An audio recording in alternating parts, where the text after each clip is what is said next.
That's the first rule they teach you in these woods, especially as a forest ranger. It's not some quirky saying, it's the rule.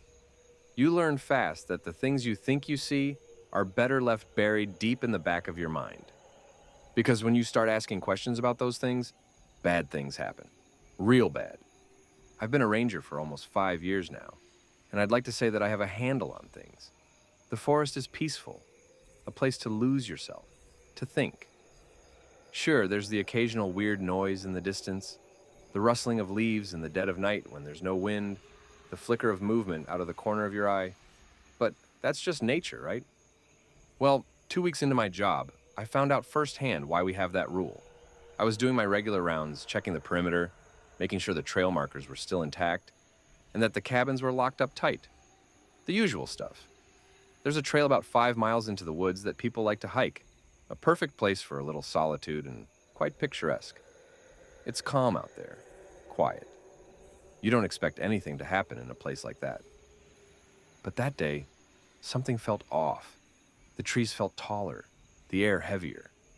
It was a late afternoon, and while the sun should have been setting soon, it felt like it was setting faster than usual. I shook it off, focused on the job. As I was picking up an empty bag of chips from the trail, the wind picked up, making the trees sway and creak. But then, something caught my eye. Just off the path, I saw movement. A figure. It wasn't a person, but it also didn't look like any animal I've seen. A silhouette, shifting behind the trees, far enough that I couldn't make out details, but close enough that I knew it was there. My heart skipped a beat, but I forced myself to think it was just some lost hiker, maybe an animal moving in the underbrush. I called out, but the forest swallowed my voice, the wind carrying it away. I stepped off the path and approached the area where I thought I'd seen it, but when I reached the spot, there was nothing. Just woods, silent and empty. I searched for a few seconds but found no footprints, no signs of anyone or anything being there just a few moments ago. I started walking back toward the trail, and then I heard it. Footsteps behind me, light, as if someone was following just a few paces behind. My pulse quickened. I turned to see who or what it was. Nothing. I'm not an idiot. I knew better than to ignore it, so I quickened my pace. I tried to convince myself it was the wind, a trick of the mind, but the footsteps didn't stop.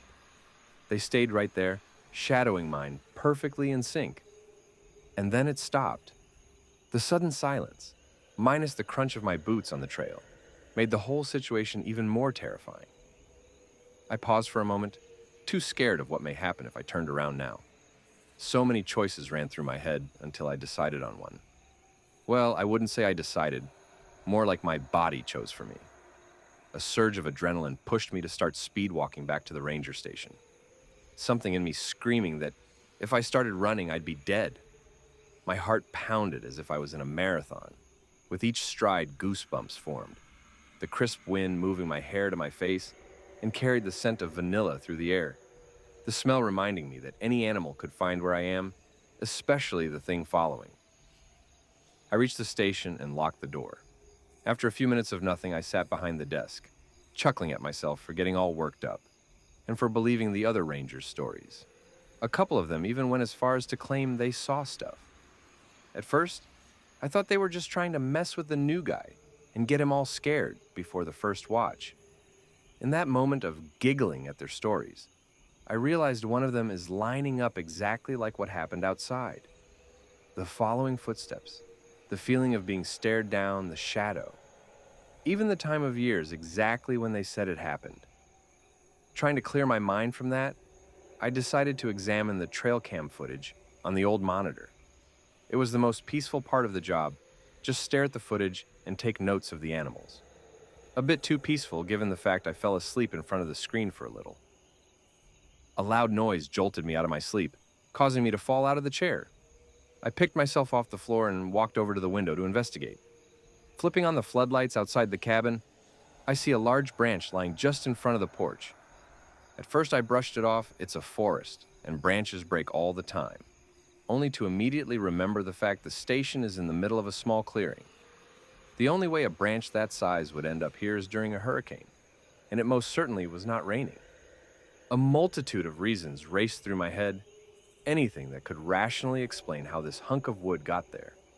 I walked away from the window over to the coffee bar, landing on the reason being a giant gust of wind flinging the branch to its spot. Taking a sip of my coffee and quietly humming to myself, I situate myself back into the semi-comfortable computer chair. A few more reports later, and I'm back to watching the cameras and naming new faces. A sow, Moon, gave birth earlier in the year, and the rangers fell in love with the two cubs due to their fur, making it look like Light has eyebrows and Shine has a little mustache. So, one of my duties tonight is to try and spot them and update their information.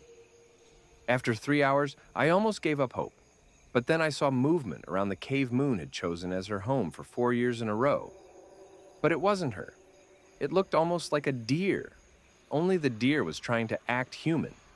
Standing on its two hind legs and with a hunched back, it walked around the flattened area. Its eyes glowing bring in the night vision lens every time it looks in the direction of the camera. Then it paused, sniffed in the air, and looked straight at the camera. I jumped back, shocked at the accurate eye contact made through the screen.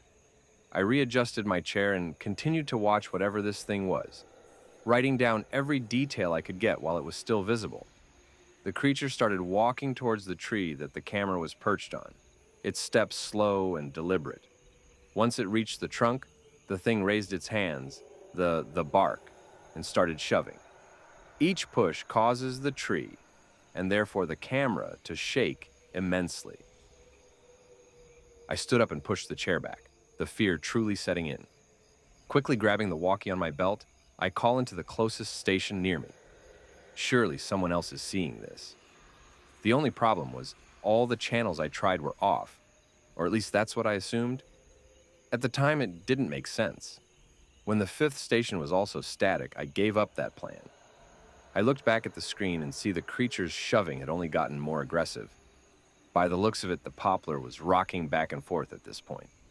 Then, just in the distance, the loud sounds of groaning, cracking, and popping cut through the air. Moments later, a loud crash followed, and the camera was no longer in signal. With no other plan in mind, I scribbled the events unfolding into the notebook. Semi-worried no one would believe me. Semi-worried this will be the pages that the police would find for evidence. The chaos didn't stop there. Not even 10 minutes later, another trail cam, the one filming the trail I checked earlier, showed movement. This activity was different, though. The dark shape moving quickly, too quickly, back and forth in front of the camera, as if it was playing with it. I continued my notes until I glanced up and saw it staring right at me again. Its face closer than before, close enough that I could truly see what creature was out there. It wasn't a deer, not completely anyway.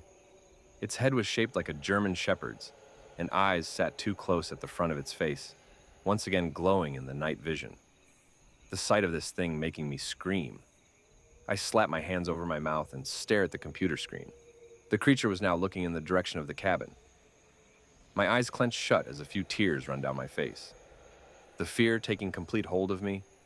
Quiet sobs left my mouth as I checked the camera once again. It's gone. You'd expect my reaction to be relief. It was not. To the depth of my core, I knew it wasn't really gone. All I could think was, it's coming here. It's coming for me. I started rummaging through the drawers of the desk, wincing at every squeak of the steel as they opened. In the left bottom drawer, I found a spiral notebook with no cover page. The first thing written talking about specific animals to avoid due to temperament. I almost tossed it aside, but the loose cover page at the bottom of the drawer caught my eye. In case of all emergencies. At this point, anything could help. Plus, this should count as one of the emergencies, right? Thank God for whoever was looking out for me, because the second page in the notebook, I learned there is a specific flare gun behind the antique picture of the forest. I run over to the wall and take down the picture, setting it on the mantle of the fireplace. And just like the notebook said, a small recessed shelf hidden behind the picture held a red flare gun with 3 rounds sitting next to it. Realizing I neglected to read what to do with the flare, I hurry over to the book again and see at the bottom in red, In the case of unique emergencies, fire 3 shots into the sky. The sound of leaves crunching loudly catches my attention and breath. I stand there, paralyzed in terror, unsure of what to do. I can't go outside. I can't fire it in here. If I open a window to fire, it will definitely get to me before I could shoot the second, let alone the third. The lack of options getting to my head, I began to pace back and forth. Then the steps outside stilled, replacing the sound with jagged breathing.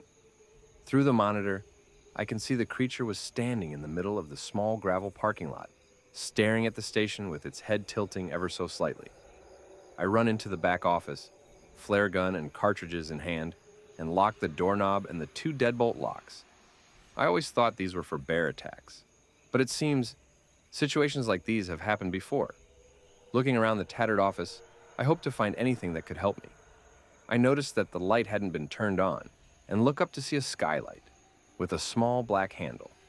I grab the stepladder and reach for the handle to see which way it opens. Twisting it slowly, I gently push up, and it doesn't budge. The bookcase in the office was at the perfect height and spot to sit with your foot on the step stool for balance. So I did just that. I pushed a little harder, but it still didn't budge. On a whim, I tried pulling it open, and it worked. Pulling the cartridges out of my pocket, I open the window just enough to aim the flares at the sky. I load the first one and aim it at the moon, 1 down. With the other 2 in my hand, I quickly reload another cartridge and squeeze the trigger. 2, 1 more to go. The sound of a loud stomp from the roof almost caused me to drop the last round. I quickly caught it and shoved the round into the flare gun. The sound of heavy footsteps nearing me, raising my adrenaline and causing me to shake. I aim at the moon again and pull. Last one, help is coming. I slam the window shut and twist the handle to lock, just as the creature jumped into view. It stared at me through the glass, its eyes wide enough to see the whites. The thing opened its mouth into what I can only assume was a smile, revealing unnaturally sharp teeth. Opened its mouth and let out a scream I would describe as a shrieking whistle. I cower and end up falling off the bookshelf, my landing cushioned by the scattered reports and other papers. Groaning, pull myself into the fetal position and wait for one of 2 things. 1, help comes and somehow rescues me. 2, this thing makes me its next meal. The sound of hooves slamming on the glass had me leaning toward the latter being more realistic. I rock myself, each slam of its hooves making me wince. It didn't take long for the sound of the glass starting to crack to fill the air. I hold my breath, unprepared for what horror lay in store. Then I heard it, the sound of multiple vehicles from all around the cabin swiftly pulling up, and the stomping stopped. Sounds of car doors slamming and 3 gunshots rang in the air. I looked up at the skylight and the creature was gone. The rangers from the other station banged on the front doors. It took me a minute to compose myself, then I let the in. Immediately, they asked me what happened. I told them everything that happened as best I could and showed them my notebook for my details. I asked what that thing was, and they said it's best if I don't ask things I don't want to know. Next time, ignore it. A ranger chuckled out and playfully threw his arms on my shoulders. Remember the golden rule? If you think you see something, no, you didn't. I live by those words and have kept out of trouble for the most part these past years. So if you're reading this, consider it as an example of why we have this rule, and good luck.